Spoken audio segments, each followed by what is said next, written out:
So let's define Web 2.0. When you use that phrase, what does that mean to you? I mean social media. So social networking sites, user-generated content, the category of sites that are really only now starting to tap into this interactive nature of the web.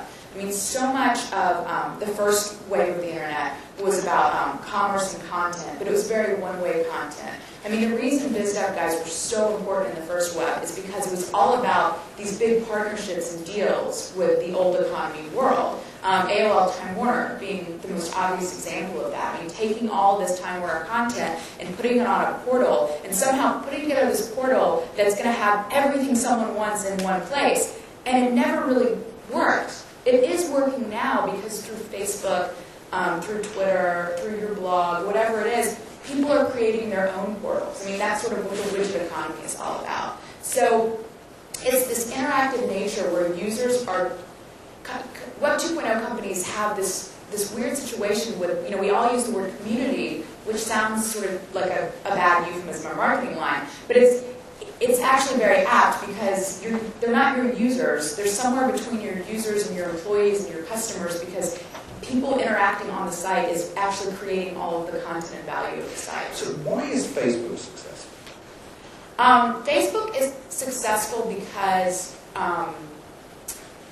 Mark resisted everything older people in the business would have told him to do. So example.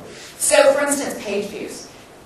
When there's such a fear of how are you going to make money, how are you going to make money, how are you going to make money, when things were sort of building back up. And one of the controversial things Mark did was building the site so that page views were actually minimized. Because he wanted the site to be all about efficiency. He wanted people to be able to log on once a day, very quickly, very easily, see every single thing that was happening around them, and be able to get off the site in 10 minutes and have figured everything out.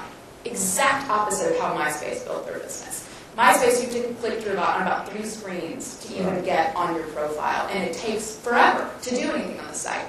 As MySpace was exploding and doing well, and continuing to sort of try to squeeze out more people's time, get that extra page value so that they could monetize it, Mark was doing the exact opposite. He just wanted it to be a utility that you could go to and use in 5 minutes. Everyone in the advertising world thought he was insane and thought the company would self-destruct. What's happened is their page views have gone up dramatically, and time spent on the site has gone up dramatically because it's so incredibly useful. So that's sort of what I mean when I say it stayed in the hands of the entrepreneurs and the geeks. It didn't get taken over by people who don't get the medium.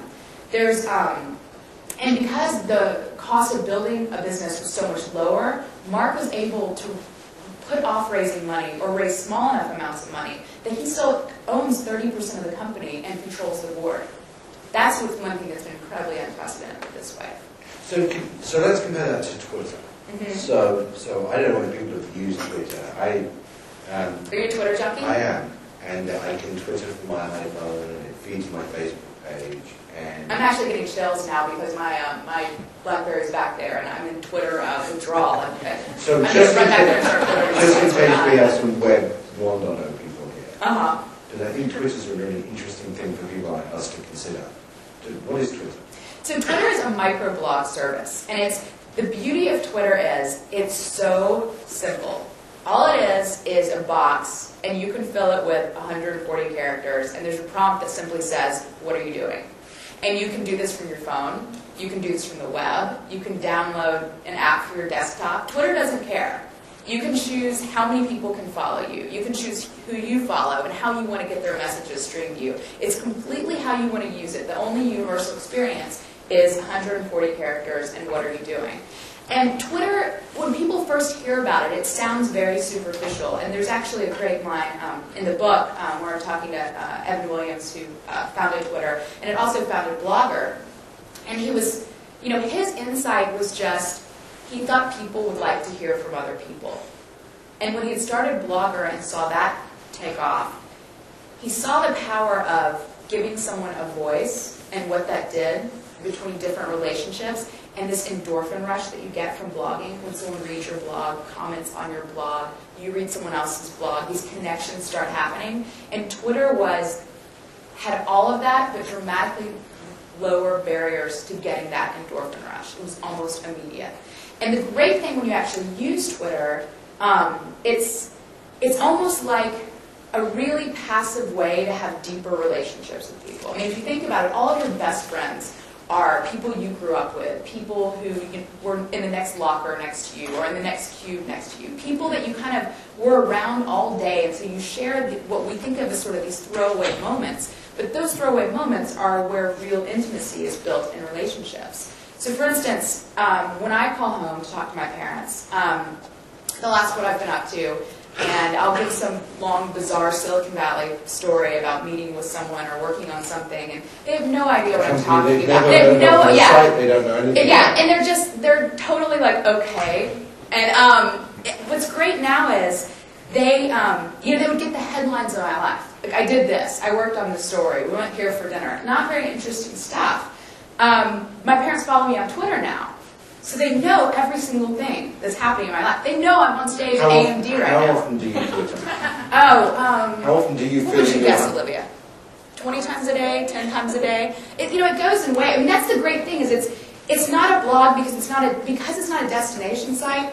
You can go days without doing it, or you can do it 40 times a day. So Facebook, I think, is most people get the because I follow friends and family, and that's okay. So, we started blogging here. I was blogging at Sun before, and I have to still convince people that the end of the world won't happen if people blog. I haven't caught all the legal on that one yet. But, we started blogging here, and I use Twitter, but I still struggle with, I think, what lots of people, when they talk to me about creating blogs, is why would anyone care what the heck I think? But think about it. We're such a deeply voyeuristic culture. We are obsessed with everything our politicians do, everything celebrities do. Certainly I see it in the business world. When someone becomes sort of that next cult leader, I mean, people just hone in on them and want to know every single thing about them. And then I think that gave way to reality TV. How much do we love watching reality TV? Seeing these real people put in situations and just watching it and sitting back and crying with them, laughing at them, hating them. These real, true life heroes and villains that exist in the real world. It's the same thing with blogging. People want to know how people live their lives when they're living a very different life than theirs.